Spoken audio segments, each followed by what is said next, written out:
اور آپ جانتے ہیں کہ جب سے نبی صلی اللہ علیہ وسلم نے اعلان نبوت فرمایا تب سے لے کر ان 10 سالوں میں شاید کوئی ایک لمحہ ہو اور شاید وہ بھی نہ ہو کہ جس میں نبی سرور عالم صلی اللہ علیہ وآلہ وبارک وسلم کو کفار کی طرف سے کہیں کوئی چین اور سکون کا کوئی معاملہ پیش آنے دیا۔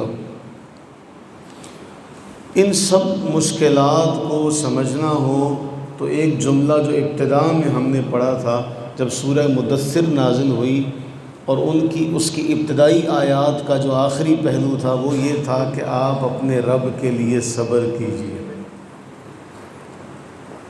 یہ جو صبر کا سبق ہے یہ چھوٹا نہیں تھا، یہ دنوں پر یا ہفتوں پر یا مہینوں پر نہیں تھا، یہ سالوں پر تھا۔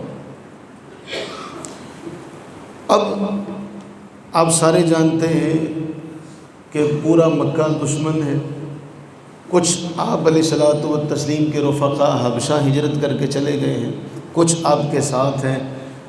حضرت سیدنا ابو طالب بھی اس دنیا میں نہیں رہے، حضرت سیدہ خدیجہ رضی اللہ تعالیٰ عنہ بھی اس دنیا سے رخصت ہو چکی ہیں۔ ایسے میں نبی سرور عالم صلی اللہ علیہ وسلم کا طائف کا سفر بھی ہو کر آپ نے اس کے بارے میں بھی جانا۔ ان سب کے بعد نبی سرور عالم صلی اللہ علیہ وسلم کے قلب اطہر کی جو کیفیت ہے اس کو کوئی نہیں جان سکتا، اس کا اندازہ بھی شاید کوئی نہیں لگا سکتا۔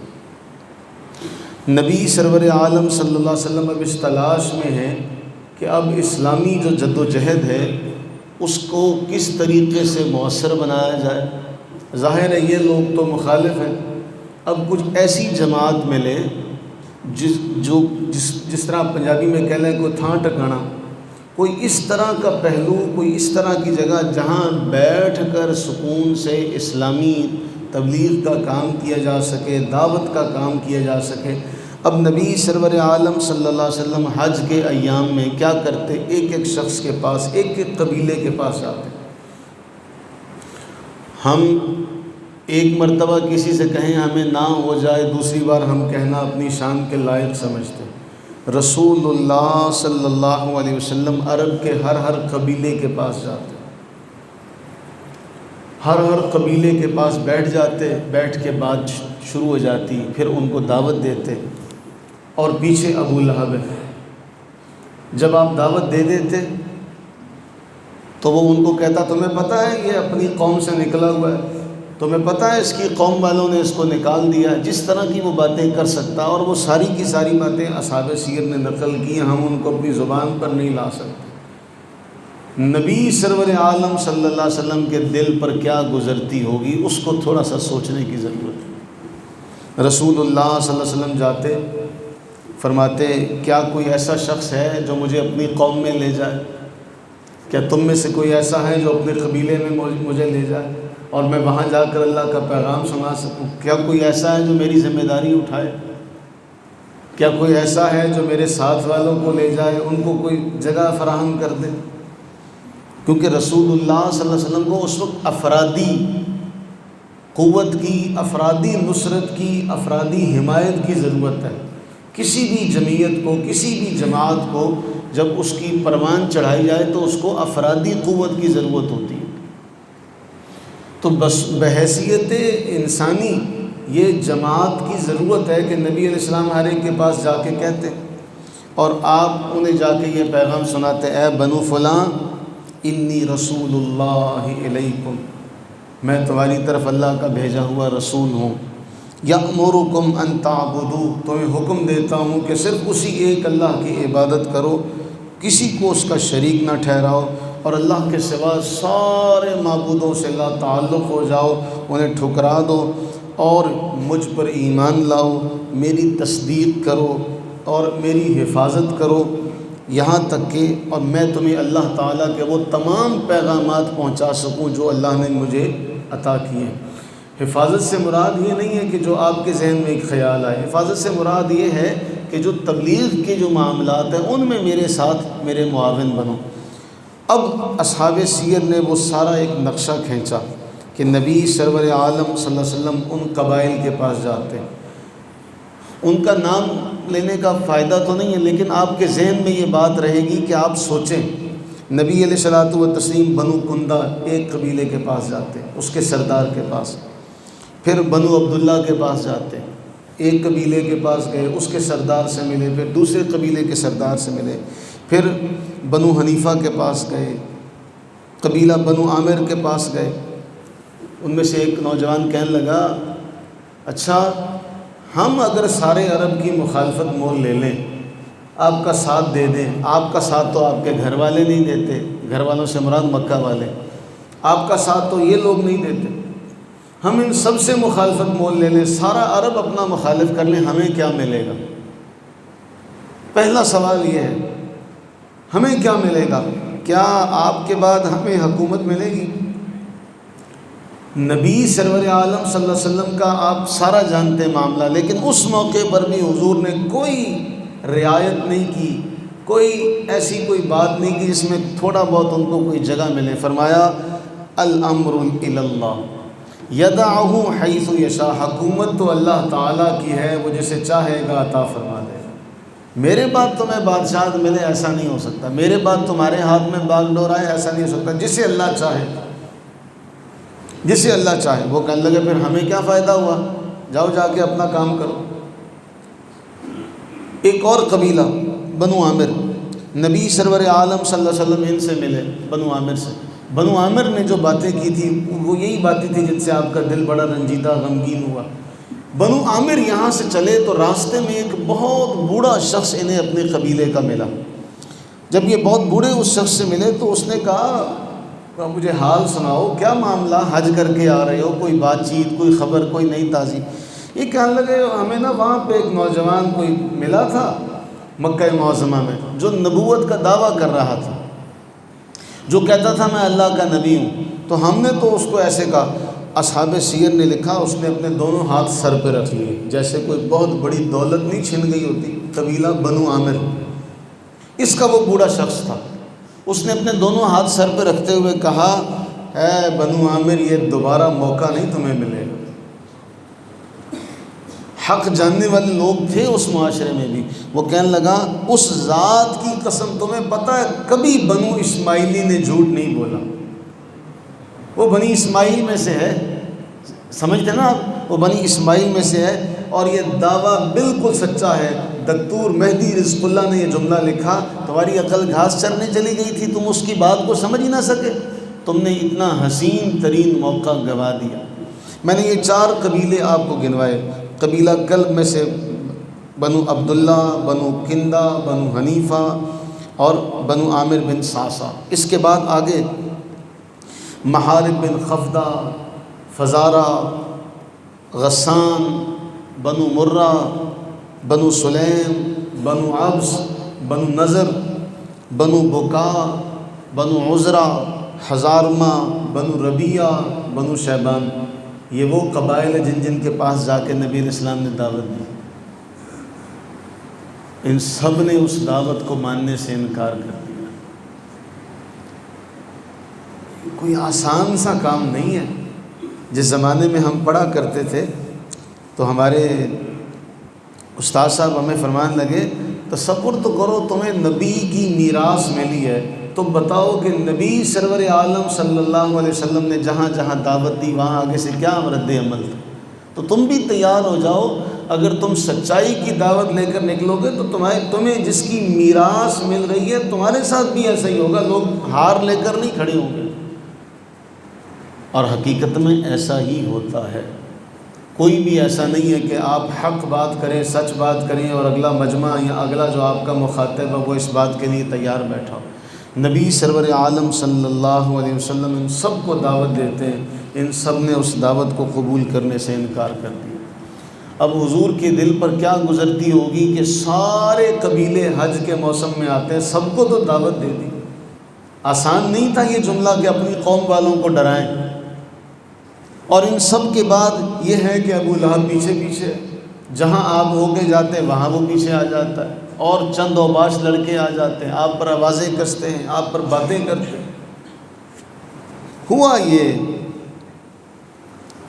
یہاں رک کر ہم ایک اور طرف چلتے ہیں۔ یہ سارا مکہ معظمہ آپ نے دیکھ لیا، آپ نے جان لیا، یہاں آنے والے سارے قبائل عرب کے بارے میں آپ نے جان لیا۔ اب کایا بدلنے کو ہے، اب رات سحر ہونے کو ہے، اب مشکل کے بعد آسانی کا وقت جو ہے وہ آنے کو ہے۔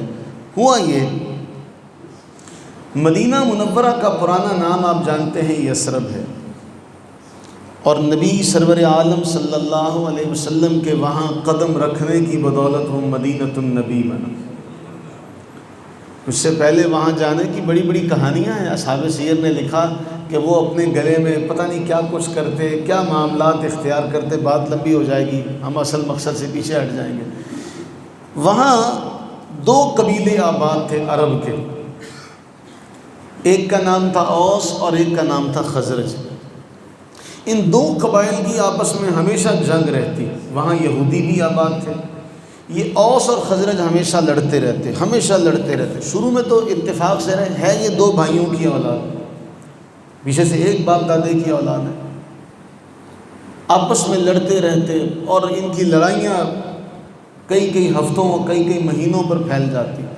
ابھی تازہ ان کے درمیان ایک جنگ ہوئی تھی، اس جنگ میں اتنی ہولناک جنگ ہوئی تھی یہ اوس اور خزرج کی، ان کے سارے بڑے اس جنگ میں مارے گئے تھے، سارے بڑے اس جنگ میں مارے گئے۔ یہ دونوں قبیلے کمزور ہو گئے۔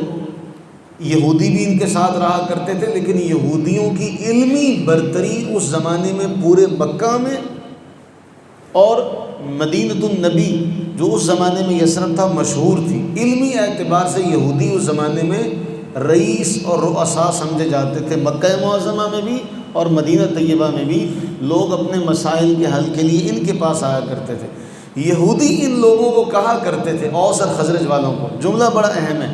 اصحاب سیر نے لکھا کہ یہودی انہیں کہتے، ایک آنے والا نبی آئے گا، ہم اس پر ایمان لائیں گے، پھر دیکھنا ہم تمہارا کیا حال کرتے ہیں۔ چونکہ تم کافر ہو، مشرک ہو، ہم اہل کتاب ہیں، تو چونکہ جب نبی آئے گا تو ہم اہل کتاب ہیں، تو ہم اس پر ایمان لائیں گے، دیکھنا ہم تمہیں یہاں سے کیسے تمہارا صفایا کرتے ہیں۔ یہ اوس اور خزرج دونوں کو یہودی کہا کرتے تھے، اور اوس اور خزرج بھی یہ بات جانتے تھے کہ یہودی انتظار کر رہے ہیں کہ کوئی نبی آئے گا اور یہ اس پر ایمان لائیں گے اور اس کے ساتھ مل کے یہ ساری دنیا پر حکومت کریں گے، بالخصوص عرب پر کریں گے۔ اب یہاں سے ایسا ہوا کہ 6 بندے، کتنے؟ یہ تاریخ کا جو رخ بدل رہا ہے، یہ خزرج قبیلے کے یہ 6 افراد تھے۔ یہ 6 افراد وہاں سے چلے، کہاں سے؟ پرانے یثرب سے، وہاں سے چلے کہ ہم اوس کے خلاف قریش کے ساتھ معاہدہ کر لیتے، کفار مکہ کے ساتھ معاہدہ کر لیتے۔ اب اتفاقاً یہ ہوا کہ یہ 6 آدمی جو مکہ معظمہ آئے تھے، ان کا سامنا ہو گیا نبی سرور عالم صلی اللہ علیہ حبیبہ دائما ابدا وبارک وسلم سے۔ آئے تھے کفار سے ملنے، سامنے رسول اللہ صلی اللہ علیہ وسلم مل گئے۔ حضور علیہ السلام نے حال چال پوچھا، حال چال پوچھنے کے بعد آمد کا مقصد پوچھا۔ کہنے لگے ہم نا مکہ والوں کے ساتھ معاہدہ کرنے آئے ہیں تاکہ جو ہمارے دشمن ہیں نا ہم ان کا صفایا کر سکیں۔ تو رسول اللہ صلی اللہ علیہ وسلم فرمان لگے، تمہیں ایسی بات نہ بتاؤں جو تمہارے اس معاہدے سے کہیں بہتر ہے، تمہیں وہ بات بتاؤں جو تمہارے اس معاہدے سے کہیں بہتر ہے، ایسا نہ تمہیں بتاؤں؟ وہ کہنے لگے جی بتائیے بالکل۔ فرمایا میں اللہ کا رسول ہوں، مجھے اللہ تعالیٰ نے بندوں کے پاس بھیجا ہے، میں انہیں دعوت دوں وہ ایک اللہ کی عبادت کریں، کسی کو اس کا شریک نہ ٹھہرائیں۔ مجھ پر اللہ نے کتاب بھی نازل کی ہے۔ پھر آپ نے تعلیمات ان کے سامنے رکھی۔ 6 یہ لوگ ہیں، اور ان 6 کو نبی سرور عالم صلی اللہ علیہ وسلم دعوت دیتے ہیں۔ آئیے آپس میں ایک دوسرے کی طرف نگاہوں سے، سوالیہ نگاہوں سے دیکھتے ہیں، کیا کریں، مان لیں، کیا کریں، کیا نہ کریں۔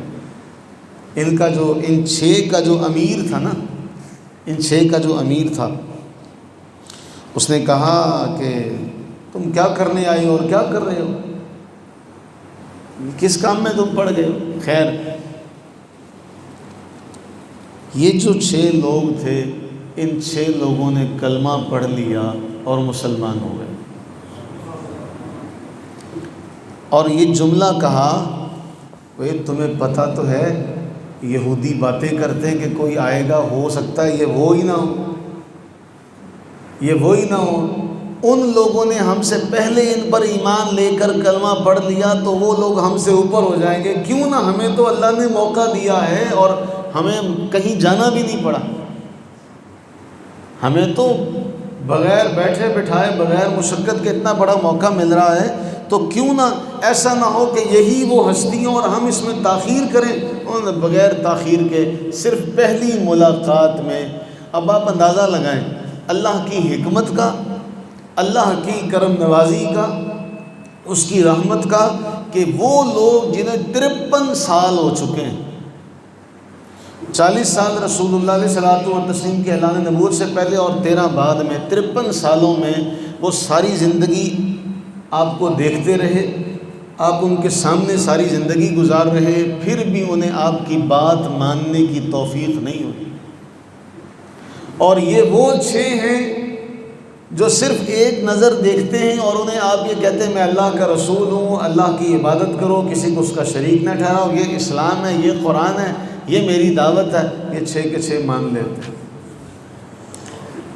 تو اصل معاملہ جو میں نے جس بزرگ کا کل آپ سے ذکر کیا تھا، انہوں نے کہا اگر تاریخ میں، انسانی تاریخ میں، بالخصوص اسلامی تاریخ میں، یہ کروڑوں لوگوں، ان گنت لوگوں کی اگر کوئی زندگی میں کوئی آئیڈیل ہونا چاہیے تو وہ یہ 6 افراد ہونے چاہیے جنہوں نے اسلامی تاریخ کا رخ موڑا تھا، جو انقلابی تاریخ کے عظیم ترین لوگ تھے، وہ یہ 6 لوگ ہیں۔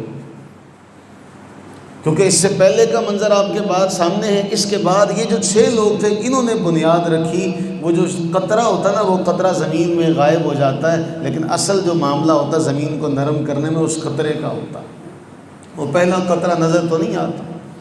یہ 6 لوگ نبی سرور عالم صلی اللہ علیہ وسلم کے پاس جب پہنچتے ہیں اور حضور پر ایمان لے آتے ہیں، کہتے ہیں ہم آئندہ سال آئیں گے، آپ کی تعلیمات سن لیتے ہیں، آئندہ سال ہم آئیں گے۔ یہ جو 6 افراد تھے ان کا ذکر بڑا اہم ہے۔ ان 6 افراد میں سب سے پہلے ہیں اسعد بن زرارہ۔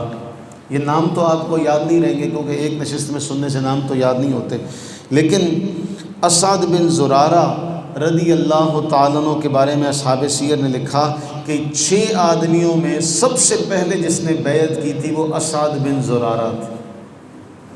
جب یہ بیعت کرنے لگے تو اپنے ساتھیوں سے کہا سوچ لو کوئی معمولی کام نہیں ہے، پورے مکہ والوں کی دشمنی، اپنا تمہارا گھر جل چکا ہے، اپنا قبیلے میں تمہاری لڑائیاں ہو رہی ہیں۔ اب ذرا تصور کریں کہ وہ 6 بھی جو ہیں ان کا بھی تو آپس میں اوس اور خزرج کا جھگڑا ہے، وہاں بھی سارے بڑے بڑے سردار مارے گئے، یہ ان سے مدد لینے کے لیے آئے، کفار مکہ سے مدد لینے کے لیے آئے۔ اور جب بیعت کرتے تو اسد کہتے ہیں دیکھ لو کوئی معمولی سا کام نہیں کرنے لگے، سارے عرب والوں سے دشمنی مول لے رہے ہو، یہ تو انسانوں تو انسان رہے، جنوں کے ساتھ بھی اعلان جنگ ہے، کوئی معمولی سی بات ہے یہ؟ ساتھیوں نے پرجوش انداز میں کہا سن لو، یہ 5 بندے، اسد بن زرارہ نے جب یہ کہا تو ان 5 نے کہا نحن حرب لمن حارب وسلم لمن سالم، سنو اسد، جس سے محمد کی جنگ ہے ہماری بھی جنگ ہے، جس سے ان کی صلح ہے ہماری بھی صلح۔ ان 6 کا اپنا معاملہ بھی آپ کے سامنے ہے، ان کا یہ جملہ بھی آپ کے سامنے ہے۔ اور یہ 6 اسد بن زرارہ کہتے ہیں ہمیں شرائط بتا دیں کہ بیعت کی شرائط کیا؟ آپ نے انہیں بتایا، نماز روزہ سارے معاملات سے آپ نے آگاہ کیا۔ اسد نے کہا ہمیں یہ شرطیں منظور ہیں، آپ کی جو بھی بات ہے ہمیں منظور ہے، ہمیں صلے میں ملے گا کیا؟ پہلے والوں کی طرح دنیاوی سوال نہیں کیا تھا کہ آپ کے بعد حکومت ہمیں ملے گی، صرف اتنا سوال تھا ہمیں کیا ملے گا؟ اسد بن زرارہ نے کہا رسول اللہ صلی اللہ علیہ وسلم نے فرمایا دنیا میں میری نصرت کا شرف، دنیا میں میری نصرت کا شرف، آخرت میں جنت کا اعزاز۔ کہا ہمیں کافی ہے، ہمیں کافی ہے۔ سب نے آپ کے ہاتھ پر بیعت کر لی۔ یہ جو اسد بن زرارہ تھے یہ کبھی کبھی مدینہ منورہ میں لوگوں کی امامت بھی کیا کرتے تھے، ایک ان کی شان یہ تھی۔ یہ زیادہ دیر زندہ نہیں رہ سکے تھے، اسد بن زرارہ اس کے تھوڑے ہی عرصے بعد اس دنیا سے رخصت ہو گئے تھے، یعنی آخری آپ کی زندگی کے ایام تھے۔ لیکن نا بڑی اہم بات یہ ہے، ان کی وفات سے پہلے انہوں نے رسول اللہ صلی اللہ علیہ وسلم تک ایک عرض کی تھی، وصیت کہ رسول اللہ علیہ السلام سے عرض کی کہ اے اللہ کے نبی، میری یہ 2 بیٹیاں ہیں، ان کا خیال آپ نے کرنا۔ اور رسول اللہ صلی اللہ علیہ وسلم نے سونے کی بالیاں ان کی بیٹیوں کو عطا فرمائی تھی، اسد بن زرارہ کی بیٹیوں کو۔ اپنی قوم کے سردار تھے یہ، اور جب ان کا انتقال ہوا تو ان کا قبیلہ رسول اللہ علیہ السلام کے پاس آتا ہے کہ اے اللہ کے نبی، آپ ہماری قوم میں کسی کو اب ہمارا سردار بنا دیں۔ رسول اللہ صلی اللہ علیہ وسلم کا ساتھ جس نے بھی دیا، آپ نے کبھی ساری زندگی اس کو محروم نہیں رکھا۔ آپ نے فرمایا میں تمہارا سردار ہوں، میں تمہارا انا نقیبکم، میں تمہارا سردار ہوں۔ یہ ہے اس قبیلے کی خوش نصیبی کا کہ جن کے سردار رسول اللہ صلی اللہ علیہ وسلم۔ اسد بن زرارہ یہ پہلے شخص۔ دوسرے قطبہ بن عامر، یہ ابن عامر جو ہیں یہ اپنے زمانے کے مشہور تیر انداز تھے، ان کے جیسا کوئی تیر انداز نہیں تھا۔ اور پتہ ہے جنگ بدر میں قطبہ بن عامر کا جو کارنامہ ہے، ان کا کارنامہ یاد رکھنے والا ہے۔ انہوں نے پتھر اٹھا کے پھینکا مشرکوں کی طرف، بڑا پتھر اٹھایا اور مشرکوں کی طرف پھینکا، فرمایا جب یہ پتھر بھاگے گا میں بھاگوں گا، جب یہ پتھر بھاگے گا نا، اگر یہ پتھر بھاگ گیا تو قطبہ بھاگ جائے گا، پتھر کہاں بھاگا کرتا۔ تو اب آپ اندازہ لگائیں کہ کتنے بہادر شخص ہوں گے جنہوں نے اپنی بہادری کا یہ مثال دی کہ جب یہ پتھر بھاگے گا تو پھر میں بھاگوں گا، ورنہ میں بھاگوں گا نہیں۔ یہ قطبہ بن عامر تھے۔ اور پھر ان کا بہت سارا واقعہ، ان کا ایک واقعہ بڑا اہم ہے جو آپ سارے جانتے ہیں، شاید آپ کے علم میں ہو یا نہ ہو۔ ابتدائی دور میں جب حالت احرام میں ہو جاتے، جب احرام باندھ لیا جاتا تو سوائے قریش کے، کیونکہ قریش کہتے تھے کہ ہم لوگ احمس، الف حا میم سین، ہم نڈر لوگ ہیں، بہادر لوگ ہیں، ہمارے علاوہ کوئی ہمارا ہم پلہ نڈر نہیں، تو یہ احرام باندھنے کے بعد دروازے سے ہی آتے جاتے۔ لیکن باقی لوگ جب احرام باندھ لیتے تو اپنے گھروں میں دروازوں سے نہ داخل ہوتے نہ دروازوں سے نکلتے، کیا کرتے؟ یا تو دیوار پھلانگتے یا پچھلے حصے میں نقب لگاتے، دیوار توڑتے، وہاں سوراخ کرتے، کیونکہ حالت احرام میں تھے۔ اور یہ پابندی چلی آ رہی تھی کہ سوائے قریش کے کوئی بھی اس کو اجازت نہیں تھی کہ احرام کی حالت میں ہو تو گھر کے دروازے سے داخل ہو سکے یا گھر کے دروازے کو استعمال کر سکے۔ نبی سرور عالم صلی اللہ علیہ وآلہ وبارک وسلم نے احرام باندھا ہوا تھا، اور رسول اللہ صلی اللہ علیہ وآلہ وبارک وسلم حویلی کے دروازے سے باہر آ گئے، تو پیچھے قطبہ بھی آپ کے ساتھ دروازے سے باہر آئے۔ اب لوگوں نے نبی علیہ السلام کو تو دیکھ کر کوئی حیرانگی کا اظہار نہیں کیا کیونکہ آپ کا قبیلہ قریش ہے، لیکن جب قطبہ کو دیکھا تو بڑی ناگواری کا اظہار کیا کہ تم نے یہ کیا کام کر دیا، ہم میں تو کوئی کسی کو یہ ہمت اور حیثیت اور جرت ہی نہیں ہے کہ وہ احرام کی حالت میں دروازے سے باہر آئے، دروازے کو استعمال کرے۔ رسول اللہ صلی اللہ علیہ وسلم نے قطبہ کی طرف دیکھا، فرمایا ہاں تم نے یہ کیا کیا؟ جناب قطبہ رضی اللہ تعالی عنہ نے فرمایا، عرض کی چونکہ آپ دروازے سے نکلے تھے میں بھی نکل آیا، تو حضور نے فوراً فرمایا میں تو احمس ہوں، میں تو نڈر ہوں۔ کہا پھر میں بھی احمس ہوں، آپ کی اتباع میں بھی احمس ہوں، میں بھی آپ کے پیچھے پیچھے ہوں کہ میں بھی احمس ہوں، جو دین آپ کا وہی میرا۔ تو رسول اللہ صلی اللہ علیہ وسلم کا جب جواباً آپ نے یہ عرض کی تو اللہ کو یہ انداز اتنا پسند آیا، اللہ نے قرآن میں فرمایا وَأْتُوا الْبُيُوتَ مِنْ أَبْوَابِهَا، گھروں میں دروازوں سے آیا جایا کرو، یہ رسم چھوڑ دو، دروازوں سے آیا جایا کرو، دیواریں پھلانگنا، پیچھے سے رستے نکالنا چھوڑ دو، دروازوں کو استعمال کرو۔ یہ حضرت قطبہ رضی اللہ تعالیٰ۔ تیسرے رافع بن مالک، یہ رافع بن مالک پتہ ہے اس اعزاز کے مالک ہیں کہ جب یہ اسلام لائے تو جتنا اس وقت کا قرآن نازل ہوا تھا وہ نبی علیہ السلام نے رافع بن مالک کو عطا فرمایا تھا، اور رافع بن مالک کا قبیلہ اس بارے میں سب سے ممتاز ہے کہ مدینہ طیبہ میں پہلی مرتبہ قرآن ان کے قبیلے میں پڑھا گیا تھا۔ رافع بن مالک کے قبیلے میں ایک، اور اس کے بعد پھر عوف بن حارث۔ عوف بن حارث جو ہیں، پتہ ہے یہ معاذ اور معوذ کے بھائی ہیں، وہی جنہوں نے حضرت رسول اللہ علیہ السلام پر جب ایمان لے آئے، اور جنگ بدر میں بڑا مشہور واقعہ تھا، جنہوں نے ابو جہل جیسے دشمن کو جہنم واصل کیا تھا، یہ وہی معاذ اور معوذ ہیں، یہ ان کے بھائی ہیں عوف بن حارث۔ عوف بن حارث نے نبی علیہ السلام سے سوال کیا، یا رسول اللہ صلی اللہ علیہ وسلم، کیا اللہ بھی خوش ہوتا ہے؟ فرمایا ہاں۔ فرمایا بندے کا کون سا عمل ہے جس سے اللہ خوش ہوتا؟ تو رسول اللہ صلی اللہ علیہ وسلم نے فرمایا، جب معاملہ یہ ہو کہ بندہ میدان جہاد میں جسم پر زرہ نہیں ہے، کوئی حفاظتی چیز نہیں ہے، پھر بھی میدان جہاد میں اللہ کے دین کی سربلندی کے لیے لڑنے کے لیے اتر پڑے، اللہ تعالیٰ اس کی حالت سے خوش ہوتا ہے۔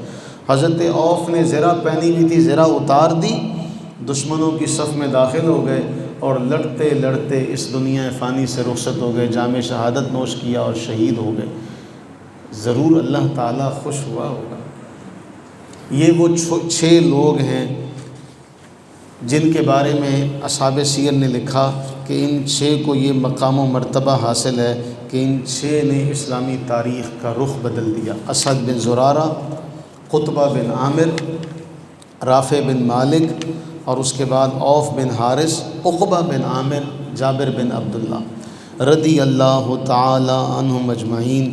لاکھوں کروڑوں ان گنت سلام ہو ان 6 نفوس پر جنہوں نے اسلامی تاریخ کا رخ بدلا، جن کی وجہ سے یہ معاملہ ہوا کہ اسلام جو تھا وہ پھلنے پھولنے لگا، جنہوں نے سارے مکہ کی مخالفت، سارے عرب کی مخالفت مول لی، اپنی جان کی پرواہ نہ کرتے ہوئے رسول اللہ صلی اللہ علیہ وسلم پر ایمان بھی لائے، اور پھر ساری زندگی اس پر کاربند بھی رہے۔ یہ اپنے قبیلے میں گئے۔ اگلے سال کا واقعہ انشاءاللہ زندگی رہی تو کل ہم یہاں سے آگے شروع کریں گے۔ اللہ تعالیٰ سے دعا فرمائیں کہ اللہ تعالیٰ ہمیں بھی دین کی تبلیغ کا کام کرنے کی توفیق عطا فرمائے، اللہ تعالیٰ ہمیں بھی جذبہ اور ہمت عطا فرمائے، اور اللہ تعالیٰ ہماری مساعی کو، ہماری تمام کاوشوں کو اپنی بارگاہ میں مقبول فرمائے۔ آمین ثم آمین۔